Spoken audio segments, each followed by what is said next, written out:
Coming up on today's episode of The Virtual Couch, it is time to renew our couples communication skills. That's right.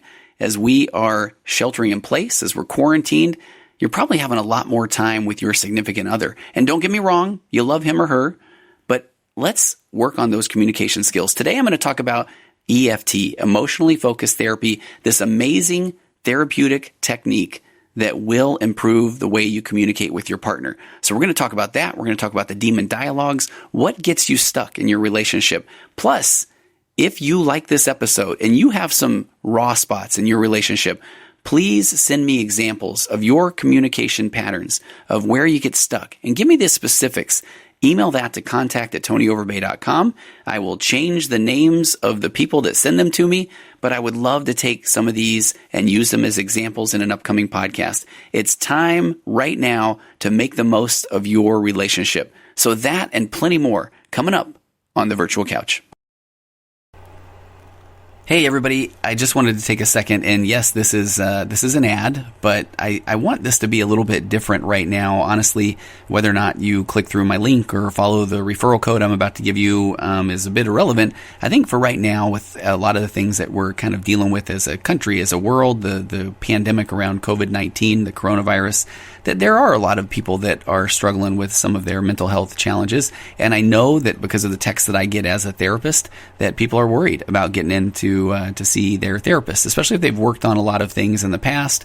And so I just want to encourage you to reach out to your therapist. A lot of therapists do have telehealth options available. I know that's I reached out to a lot of my clients yesterday, let them know that. But if yours doesn't, or if you are really, I don't know, maybe this is the thing that has caused you to feel like you really do want to talk to somebody, or you are having maybe an extra bit of anxiety, or depression has kind of kicked in, then online therapy really is, it does work. And so go to betterhelp.com if you want, betterhelp.com/virtualcouch to get 10% off your first month. Again, I hope you can tell that the last thing I want to do is sound like I'm trying to capitalize on this, but I feel like betterhelp.com has been an amazing partner, and I get feedback regularly of people that didn't realize that the world of online counseling could be as beneficial as it could be. So just head over there if you want the 10% off your first month. You can use my code, the betterhelp.com/virtualcouch. But regardless, just if you really need help, online counseling is there, and they have an amazing assessment tool to get you matched up to the right person. And obviously, you don't have to leave your home. You can do it video, you can do phone, they do text, email, that sort of thing. And it's available worldwide. So let me just kind of end it there. And if you need the help, please reach out to your own therapist, see if they're still working with people, whether it's over the phone or telehealth, teletherapy. And if you're really struggling with some mental health issues or anxiety, depression, that sort of thing, then at least give betterhelp.com a try as well. And again, if you feel like it, betterhelp.com/virtualcouch gives you 10% off the first month. But all right, hey, I wish you all the best, and let's get to today's show. Thanks.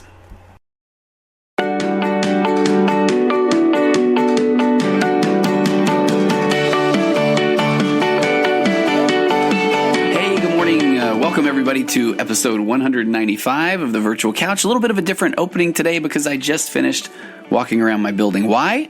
Because I just recorded about 20 to 25 minutes of what I would like to have thought would have been couples podcasting gold, only to find out that the microphone was not recording.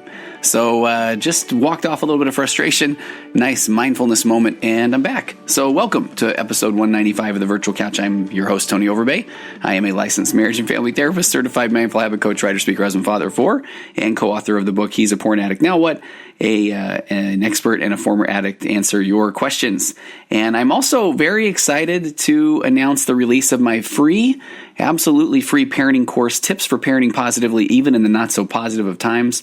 There, I will help you understand why it can be so difficult to communicate with and understand these tiny and not so tiny humans that play such a major role in your happiness and well-being. That's your children. You'll learn how to keep your buttons hidden, how to genuinely give praise that will truly build inner wealth in your child or your teen or even your adult child. And you'll learn how to move from being the punisher to being somebody that your children will want to go to when they need help. Again, that program is absolutely free. Just go to tonyoverbay.com and you'll see a link to courses and click on the courses link, or you can go to tonyoverbay.com/courses, COURSES, and sign up there, and you will get immediate access. It's 6 videos. It's an hour's worth of content, and it is based on the Nurtured Heart parenting model, which is a model that I learned many, many years ago that changed the way that I parent and has also changed the way that I work with, especially teenagers, in my office, in my practice. So again, tonyoverbay.com/courses, and that is a free parenting program. I just highly encourage you to get that, share it on social media, share it with your wards, your congregations, your Facebook groups, share it on Instagram, please. It's absolutely free. And with kids in our home right now, with the shelter in place order and quarantining, I'm hearing more and more emails and people that come into my office that are struggling with parenting. And so this is a model that works. You'll come out of there in an hour and have tools that you can readily apply and feel better about your parenting. And please visit Virtual Couch on Instagram. You can also find Tony Overbay, licensed marriage family therapist, on Facebook. If you have a moment and you've liked any content in the Virtual Couch podcast, do me a huge favor. And if you can just leave a quick review wherever you subscribe to your podcast, that would just be an amazing thing. I would be forever in your debt. And I still make this offer that if you shoot me an email at contact@tonyoverbay.com and just send a link or a screenshot of the review, I will shoot you a highly coveted Virtual Couch sticker or magnet. So today's episode, and I'm going to go back to this again, I recorded about 20 or 25 minutes of this earlier, but it's about couples communication.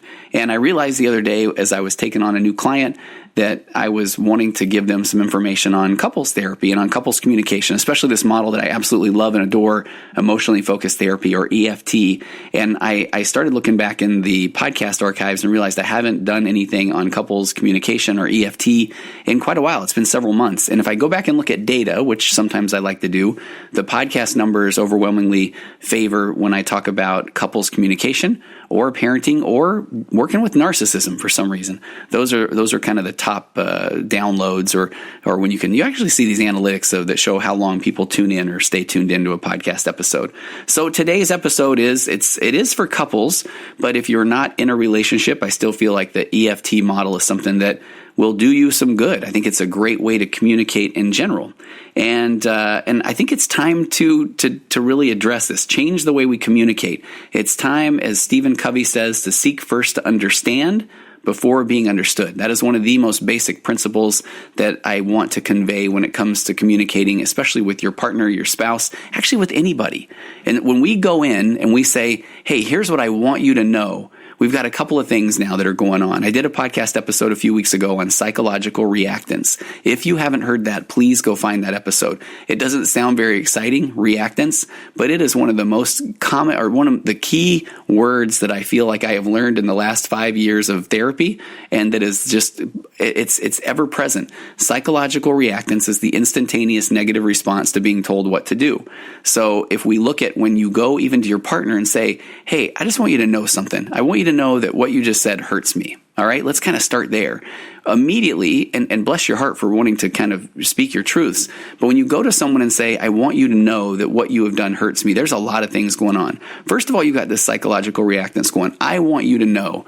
Our brains, when we hear, I want you to fill in the blank, we immediately have this psychological reactance. We have this instantaneous reaction, this negative reaction to being told what to do. If somebody's saying, I want you to know this, our brain's saying, well, I don't want to know it. Or if we're saying, I want you to do this, our brain's saying, I don't want to do it.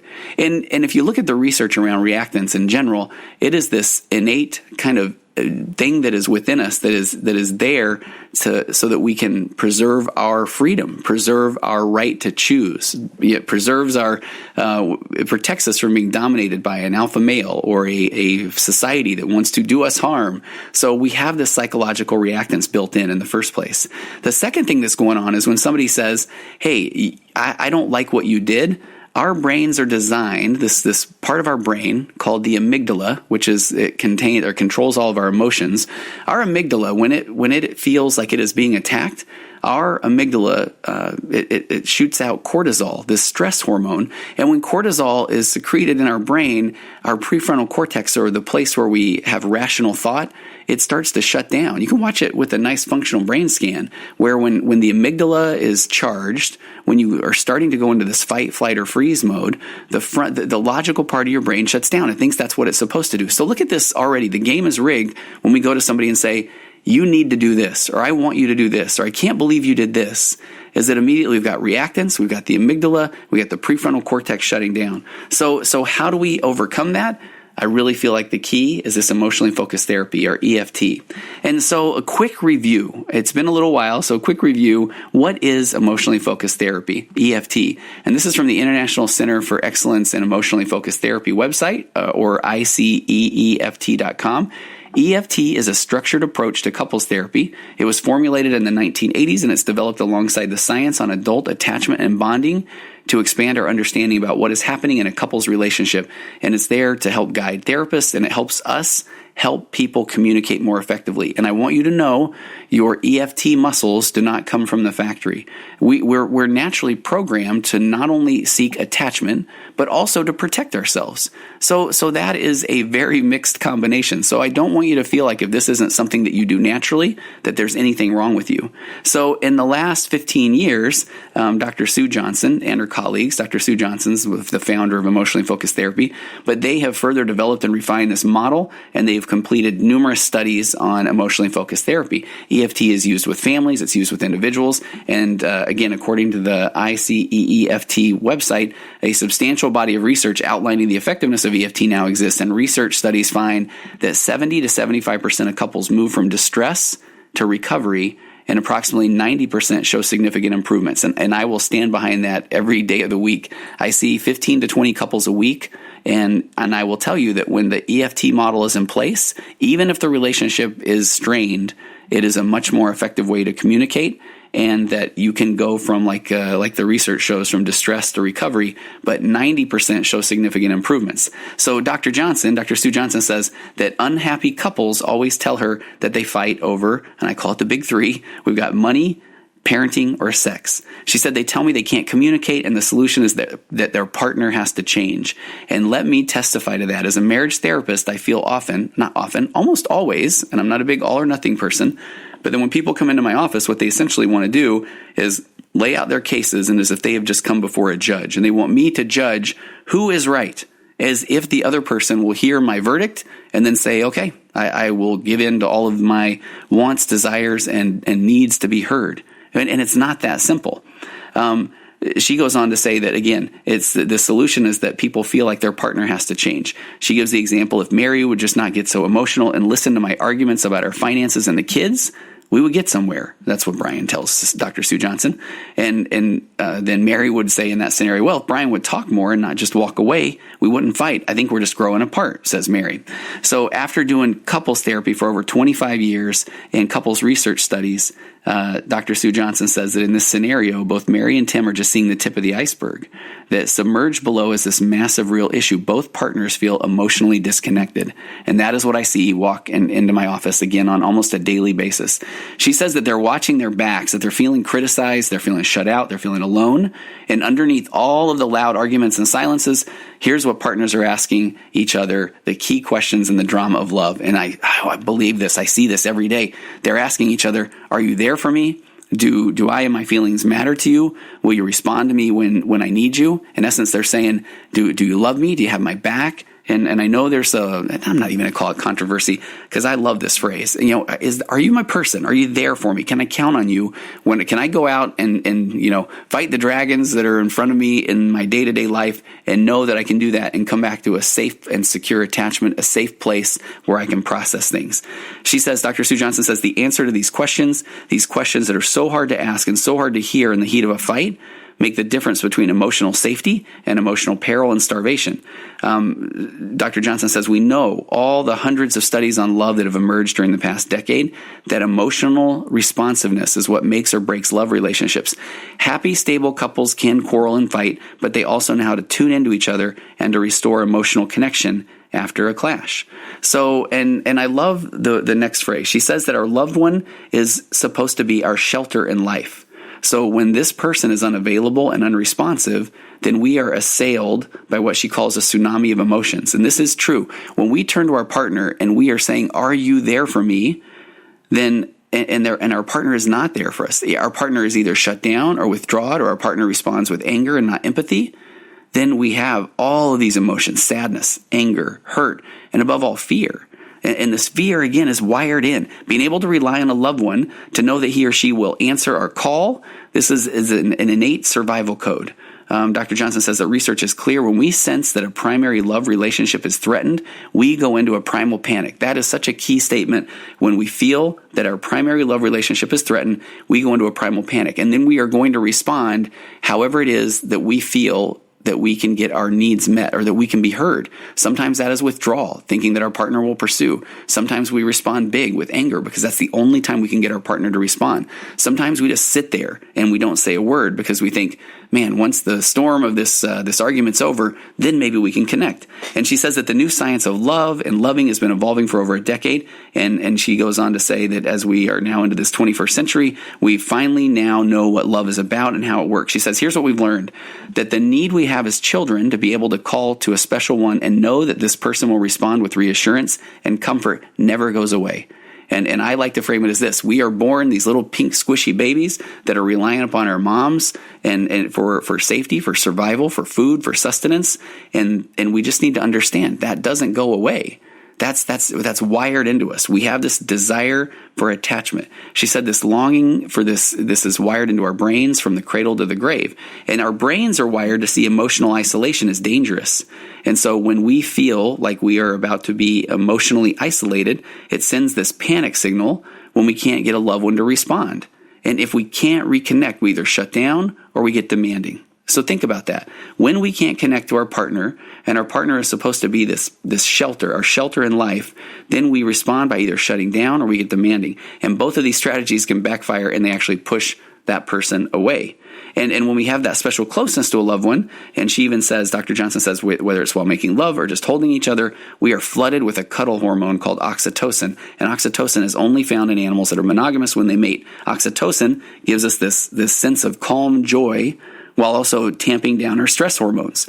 I talked about this stress hormone, cortisol, early on in this episode, but oxytocin then actually not only, again, gives us a sense of calm joy, but it tampons down our stress hormone. It tampons down that cortisol.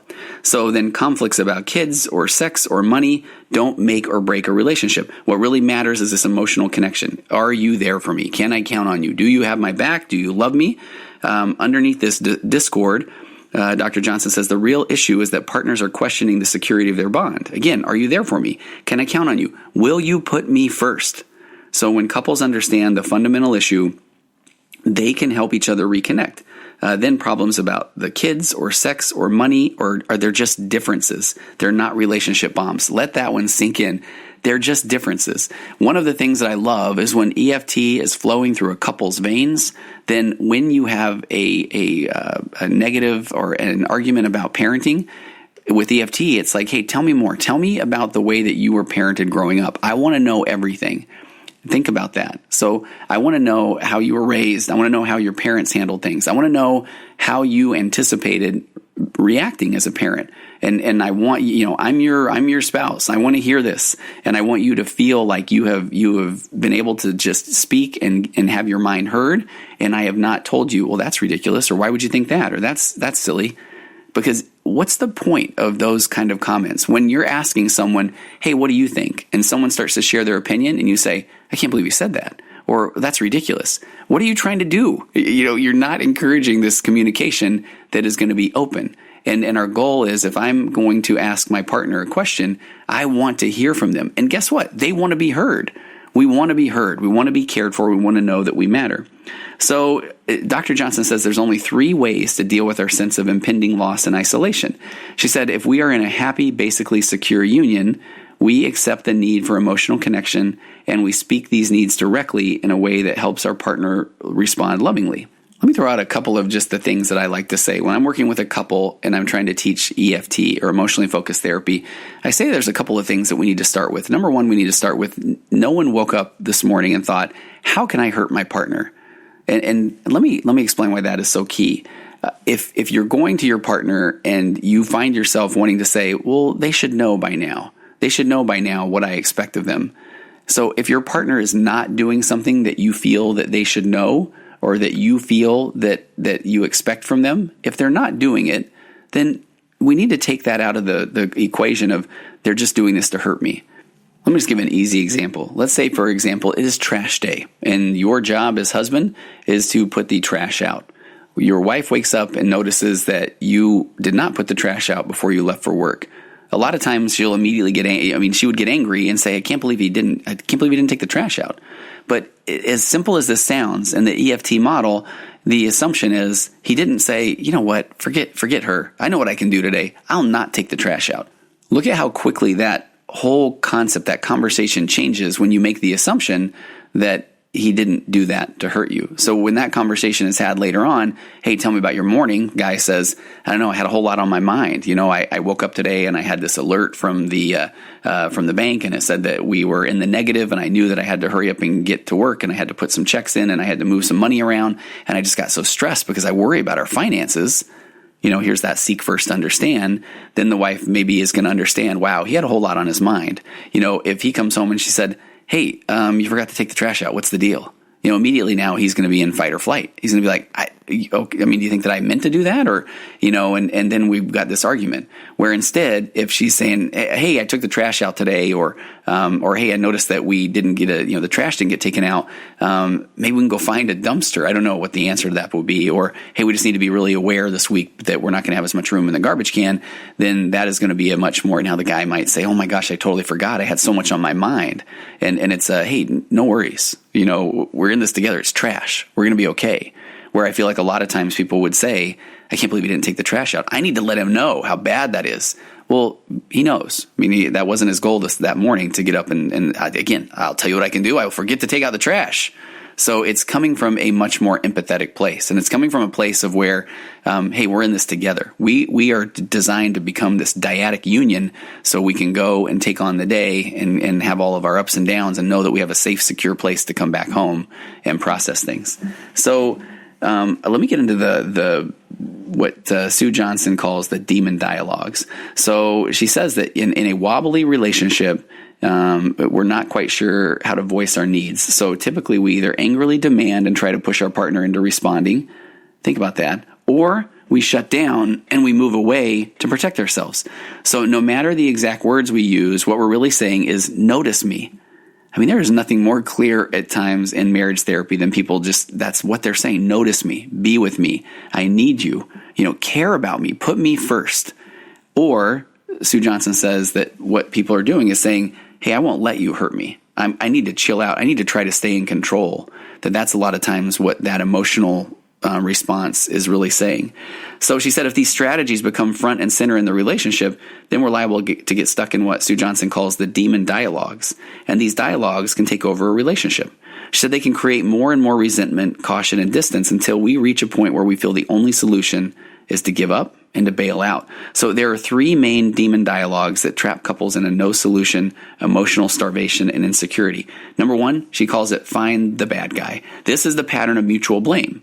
So in find the bad guy, it can also be called the blame game. Dr. Johnson said that find the bad guy is the blame game that leads to nowhere but conflict. Because when we get locked into no, it's your fault, all we're going to do is put our brains into fight or flight mode. And as I like to say, we're going to assume our battle stations. We're going to head to our bunkers and we're just going to start hurling insults, which is kind of ironic because what are we ultimately hoping to do? Throw one that if landed perfectly will bring the ceasefire. I wouldn't be so angry if you know how to cook, which he might says, oh, okay, well played. You win this round, but I'll get you next time. No. That's not the goal. When we go into our bunkers, when we run to our bunkers and start hurling insults, what is the goal? I mean, it is basically just a fight till exhaustion, till somebody finally gives in, or till somebody's like, fine, okay, you're right, I'm the worst person in the world. No, we're going to get nothing from that. So why do couples engage in this type of behavior? Dr. Johnson says that they do it to avoid talking about the real issues. If you're the blamer, then you can point the finger at the other partner and not at yourself. If your partner says to you, I really wish you would have talked to me before you punished our daughter. I've been working really hard on trying to salvage that relationship. To which an unhealthy response would be, well, you're too soft on her anyway. It was time for me to let her know that we're not messing around anymore. That way he doesn't have to be vulnerable and say, I'm sorry, that's on me. I didn't even think about that. I just started seeing red when she mouthed off and I just reacted. So here's the deal. EFT is going to facilitate that type of a response so that it turns into positive dialogue, because he's not going to say the type of thing that if he feels like she's going to respond and say, well, that's the whole problem. You never think about things that have to do with me. So again, the couple is already engaged in fight or flight mode, or find the bad guy mode, because then they avoid having to deal with those emotions. I see this in my office every day. People don't know how to sit and deal with the emotions. So they can avoid having to deal with those emotions by pointing fingers at their partner and saying, no, you're at fault, not me. When we start blaming, our partner's feeling attacked. And again, there are brain scans that show every bit of what's happening here. When a partner's being attacked, their brain goes into fight or flight. Amygdala, it goes in overdrive. Prefrontal cortex shuts down. And then it's man the battle stations. And then it's try to find the best argument. So let's go back and look at that example. If the wife comes to the husband, and they're called emotional bids. The emotional bid is when the wife is going to share some of her heart. If she's going to say, hey, I really wish that you wouldn't have reacted that way to our daughter, and I was really trying to make some ground there. She and I have a really strained relationship, and I worry that what you've done is kind of undone some of the things that I've tried to do. If we're in this EFT model, that's her emotional bid. She's putting her heart out. She's trusting her husband, that her husband's going to show up and be there for her, that he's going to want to hear her, know her, and just hear everything that she has to say. So his job at that point is what I like to say, turn off his fixing and judgment brain and say, tell me more. Hey, tell me about that relationship with our daughter. Tell me what the big challenge has been. Tell me the struggles. Tell me the things that you've been doing that maybe I'm not even aware of. And then again, his job is to seek first to understand before him being understood. When he hears that and he validates her and he says, I really appreciate you sharing that with me. And I know that takes a lot for you to open up. And I wasn't even aware of some of that. But, then she feels heard. She feels validated. Then he can share his truth. He can share, I just was so frustrated. I heard her say those things to you. And I get so angry because I care about you. And I worry about if we just let her say whatever she's going to say, I find myself worrying that she's going to end up being like my older sister, who now is a bit of a train wreck. And so I just see those things and I just react. And so I'm so sorry. And now at that point, the wife is listening with empathy. No, I get it. I understand. I'm just, we can do better. Let's do this together. And now that's a whole different conversation than the way that I showed it a minute ago, where she puts it out like, man, way to go. You blew it. Way to yell at our daughter. You just undid all the things I've done. And if he's like, well, you're so soft that's why she talks the way she does. What is the goal? To just break the other person's will?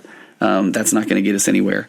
So, if a partner hears, hey, I'm so sorry, that's my fault, that amygdala does not go into that release the stress hormone mode, and your prefrontal cortex doesn't shut down. The brain actually kind of lights back up. It's kind of like, hey, all right, we can logically talk about this. When we're locked into a find the bad guy, the one that emotionally disengages or shuts down usually does so for self-preservation. It's this natural response for the blame partner to divert negative attention away from himself or herself as a way to cope with the ongoing relationship distress. So Dr. Johnson says the big problem is that over the months and years, when our partner comes in and says, how was your day? The other partner says, well, what's that supposed to mean? To which the person who initiated the conversation can now say, gee, sorry for asking how your day was. Right? The find the bad guy dialogue starts to become such an automatic interaction that leads to this insecure bonding in couples. And before you know it, they feel like they can't talk about anything. So as a therapist, my job is to teach a couple to come from a new level of communication that encourages language that create safety or trust or willingness to take ownership of past behaviors. Semantics becomes so important. You have to turn statements from the you never to, hey, I feel like we have a challenge with this. So let's go back into an example of that again. If the wife is putting out this emotional bid, hey, I feel like you're distant when you get home from work. Or let me kind of reframe that. If typically she's like, man, when you come to work or when you come home from work, I just feel like you're a real bear. Like, I don't even want to be around you. You're such a pain. You're so angry. If she's like, hey, I'm glad you're home, but man, tell me about your day. I feel like when you get home, you aren't quite ready to talk. That is a whole different ballgame than, hey, you're home. Are you going to yell at everybody again? So you can see how the semantics really become important. The second demon dialogue is called the protest polka. Psychologists knew for years that this demand withdrawal dance leads to divorce, but they weren't actually able to figure out why it's so widespread and so deadly. So Dr. Johnson says that we now understand that these potent emotions and compelling needs keep this pattern going. The wired-in need for emotional connection and the fear of rejection and abandonment. That is what keeps this protest polka going. So even if our brains know that we're somehow making things worse by criticizing or shutting our partner out, sometimes we can't just switch off this longing and fear. She goes on to say, the more he refuses to talk to me or dismisses my feelings, the angrier I get and the more I poke at him. Says she is talking about a client named Mia. Anything just to get a response from him. And I think that's what we see. That's where we almost resort to these behaviors that we use as children, where anything, I will push his buttons just to get a response. And then her partner Jim picks up and says, and the more I hear that angry tone in her voice, the more I just hear that I can never please her. I just get hopeless. I get more silent. And so it's this spiral that's the enemy, not the other partner, though neither partner recognizes this. In this example, Dr. Johnson says that Mia is protesting Jim's distance, and Jim is frantically trying to avoid her disapproval. So they talk this way because they sense an alarming answer to the attachment question, are you there for me? In the protest polka, each person, in an attempt to deal with their sense of emotional disconnection, unwittingly confirms that the other's worst fears and keeps this spiral going. In the end, the demanding, protesting partner begins to give up the struggle for connection, grieve the relationship, and start to move away.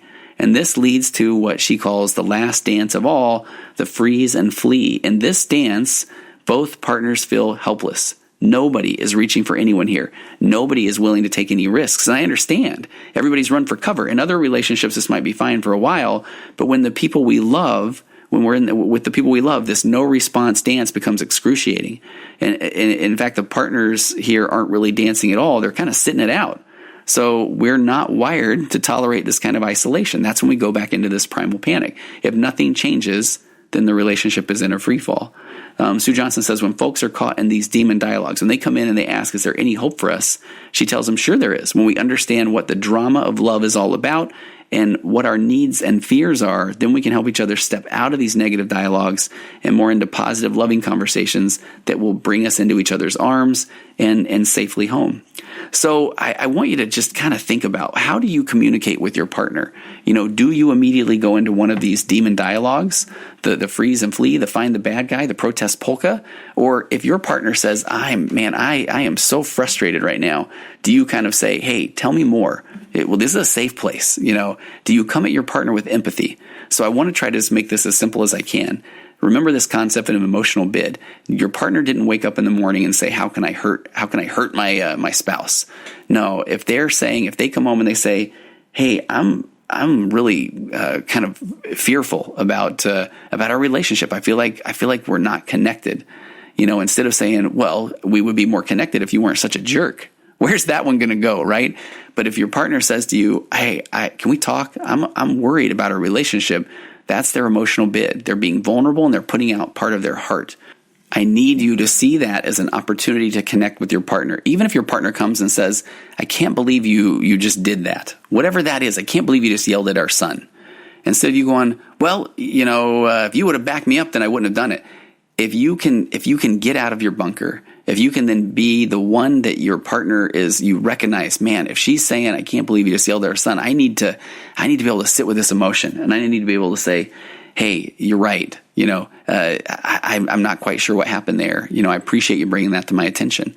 I didn't wake up this morning with the goal of getting angry with our son. Thank you for bringing that to my attention. I need you to help me find my blind spots. Where did that start? And then, that's where now we're going to get to some productive conversations. Maybe she's going to say, boy, I really notice, or I feel like when you get home from work, I feel like you're agitated. Tell me more about that. If he knows it's a safe place, then it might be, I don't feel like I really truly decompress on my way home because I worry that when I get home that there's just going to be a whole lot of chaos going. I worry that I don't know what to do to help. I worry that when I get home that I feel like at times you're frustrated. And if the say the wife is the one at home, if she says, man, I appreciate you sharing that. No, I can understand because I am frustrated because I feel like, I'm just by myself all day. I feel like maybe you're not thinking about me during the day. I feel like I just would love to just have a quick text or maybe even a quick phone call to know that you care about me. Now we're opening up, we're having dialogue. We're not just attacking each other because we're so hurt. Because ultimately, Sue Johnson says it best. We are designed to have an attachment with another person. And so when we marry, our goal is to find our partner, our secure attachment, so we have the safe place to come back and process the ups and downs, the highs and the lows. That's the goal of a secure attachment. Let me try to just do one more real example. And this is one that happened a while ago. I had jotted it down. I couldn't wait to share this. So I've been doing some EFT work with a couple, and let's just say that, and they're doing amazing. They're doing amazing at this point. And so they would just kind of bring these, they call them raw spots in EFT. And they brought a raw spot in and said, hey, let's process this. So they've had a hectic, few years with just some of the job that maybe, let's just say the job the husband's in. There's a lot of, it's almost like he's just on call all the time. So they really look forward to connecting on Sunday mornings. And so the husband had thought that they were on the same page, that every Sunday morning at a certain point they were going to connect. So, and that's a key point to just say, he thought that every Sunday morning that it was kind of assumed that they would get together and connect because they had done that in the past. So when Sunday mornings would roll around, and if his wife didn't make time to connect with him, then he felt not heard. He felt like he didn't matter. So we brought this up in therapy, and I loved it because he put out this emotional bit. I feel like we were on the same page, that on Sunday mornings we would connect. And the wife then says, man, thanks for bringing this to my attention. Tell me more about that. That must be hard if you feel like I'm ignoring you or I'm not there for you.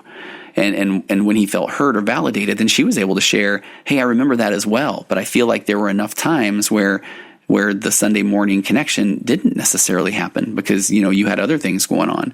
So I felt like it wasn't as important to you. And so at this point, we've got two people that both assumed that the other person didn't necessarily care about this time for connection. So already we kind of got somewhere there. And then the discussion was made that, man, why don't we try to touch base earlier in the week and make sure that we don't have anything going on so we can connect. And then once they felt heard, we got to a deeper level of EFT. This was where things got really, really just brilliant. Then it was, hey, tell me what connection looks like. And at first the guy felt like, how do you not know what I want or what I need from connection? And so at first, we have emotions, we have feelings. And then again, she validates his feelings or emotions. That must be hard if you feel like, that I don't know how to connect. That I understand. But, when she gets into her truth, when she shares that, but I feel like there are times where I feel like I'm connecting with you, but I don't think that it's appreciated. Or I feel like there's times where I've thought, oh, this is how he likes to connect. And then you haven't been as present. And then he has empathy there. Man, tell me what those times are. And they kind of organically came to this, almost a scaling model that I thought it was so just powerful, where she's at one point laying on his chest, right? And she says, hey, so tell me, what do you feel like? Do you feel like on a scale of, or is this connection? And he says, well, you know what? On a scale of 1 to 10, this for me is a 1 or a 2. And at first, you can tell that when she's telling the story, she almost feels like, what? I'm laying on your chest. It's like it's the morning. We don't have anything going on, no responsibilities. And then she said, this for me is an 8 out of 10 for connection. And he's like, man, okay, thanks for sharing that with me. To me, it's a 1 or a 2 because I feel like connection is when we're looking each other eye to eye, when we're engaged in conversation. And so they both have their own individual experiences that they bring into that moment. They bring into that relationship.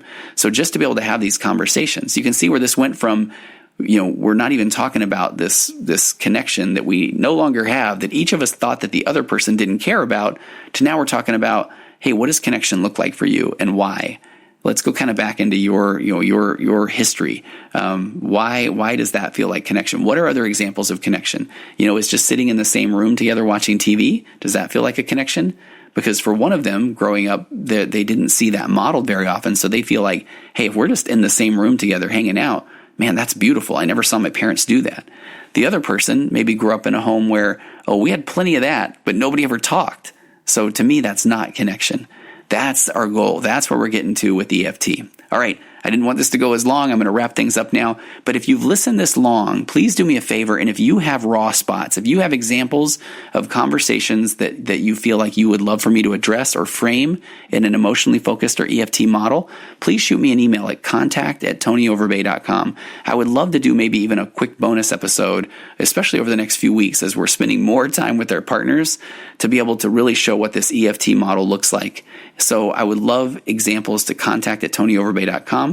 And feel free to share this episode with a friend, a couple, if you have married children, but somebody that you feel like it would just be nice to have this EFT model just start to be understood, or even just to have in the back of your mind. And if your marriage is in trouble, go get help. Find a good marriage therapist that speaks fluent, emotionally focused therapy. There are other couples models, but I highly recommend someone that does couples therapy often, regularly, and has a very evidence-based modality like EFT.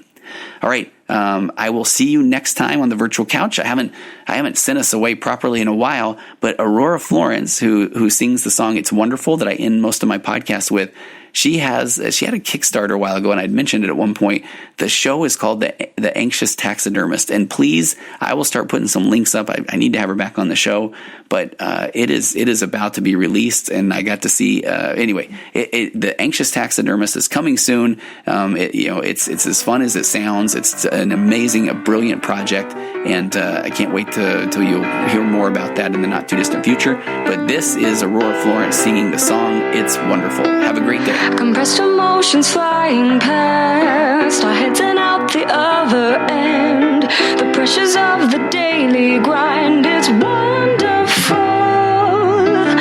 Elastic waste and rubber ghost are floating past the midnight hour. They push aside the things that matter most. It's wonderful.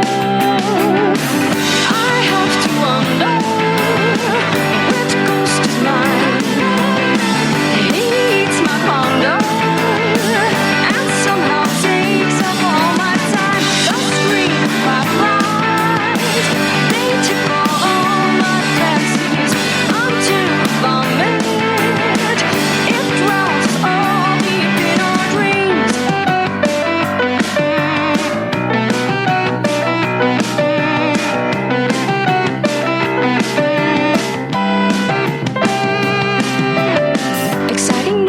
Discount price, a million opportunities. The chance is yours to take